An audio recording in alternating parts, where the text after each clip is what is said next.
అందరికీ నమస్కారం. ఇప్పుడు ఈ వీడియోలో ముఖ్యంగా చెప్పేది ఏంటంటే మన ఇంట్లలో పాత ఇనుప సామాన్లు, రాగి సామాన్లు, ఇత్తడి సామాన్లు, ఇంకా ఎలక్ట్రానిక్స్ అంటే కంప్యూటర్లు, సెల్ ఫోన్లు, టేప్ రికార్డులు, టీవీలు అలాంటివి ఉండడం వల్ల వాటిలో ఉండే లోహాలు, ఇనుము, రాగి, ఇత్తడి, దేశము అలాంటివన్నీ ప్రాణాంతకమవుతాయి.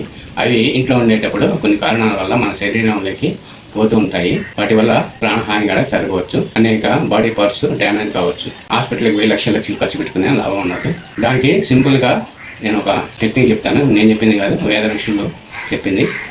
ఏంటంటే ఒక నిమ్మకాయని 2 ఒప్పులుగా కోసి దానికి చుట్టూ పసుపు పొడి వేసి మధ్యలో కుంకుమ బొట్టు పెట్టి ఆ ఇంట్లో ఆ వాకిళ్ళు కాడ కానీ కిటికీల కాడ కానీ ఆ వల్ల ఈ వల్ల పెడితే ఆ ఇంట్లో ఉండే ఎటువంటి దోషాలైనా, లోహాలకు సంబంధించిన దోషాలు, నరాలకు సంబంధించిన దోషాలు, అంటే ఇది పెట్టడం వల్ల నరాలకు కూడా బలం ఉంది. దానివల్ల క్యాన్సర్ రాదు, ఇంకా నరాల జబ్బులు అన్నీ తగ్గిపోతాయి.